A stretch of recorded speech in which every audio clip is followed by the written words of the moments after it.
Hello, and welcome to BigBookCGK.com. My name is Tussi, and I'm reading from Beyond Good and Evil by Friedrich Nietzsche. Chapter 5, The Natural History of Morals. 186. The moral sentiment in Europe at present is perhaps as subtle, belated, diverse, sensitive, and refined as the science of morals belonging thereto is recent, initial, awkward, and coarse-fingered, an interesting contrast which sometimes becomes incarnate and obvious in the very person of a moralist. Indeed, the expression science of morals is, in respect to what is designated thereby, far too presumptuous and counter to good taste, which is always a foretaste of more modest expressions. One ought to avow with the utmost fairness what is still necessary here for a long time, what is alone proper for the present, namely the collection of material, the comprehensive survey and classification of an immense domain of delicate sentiments of worth and distinctions of worth which live, grow, propagate, and perish, and perhaps attempt to give a clear idea of the recurring and more common forms of these living crystallizations, as preparation for a theory of types of morality. To be sure, people have not hitherto been so modest.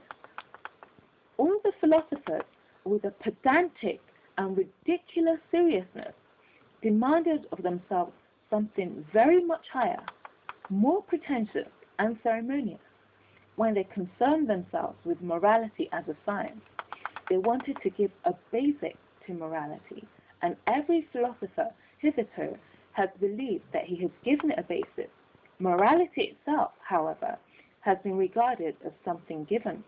How far from their awkward pride was the seeming insignificant problem, left in dust and decay, of a description of forms of morality, notwithstanding that the finest hands and senses could hardly be fine enough for it. It was precisely owing to moral philosophers knowing the moral facts imperfectly, in an arbitrary epitome or an accidental abridgment, perhaps as the morality of their environment, their position, their church, their zeitgeist, their climate and zone.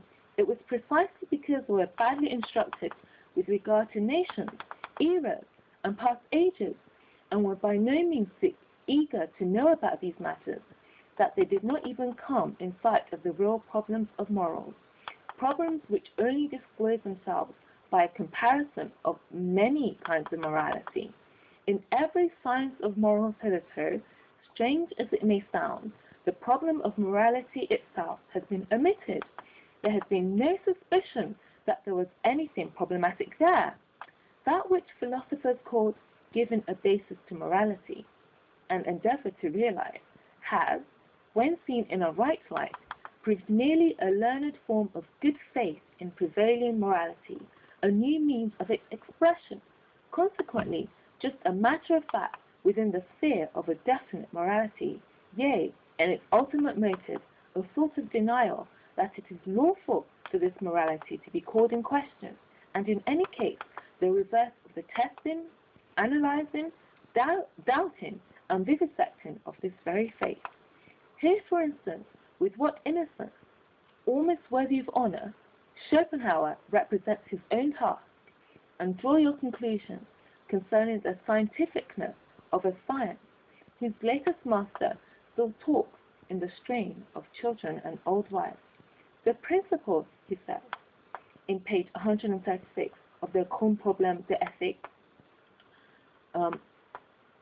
the axiom about the purport of which all moralists are practically agreed, neminem laede, immo omnes quantum potes juva, is really the proposition which all moral teachers strive to establish, the real basis of ethics which has been sought, like the philosopher's stone, for centuries.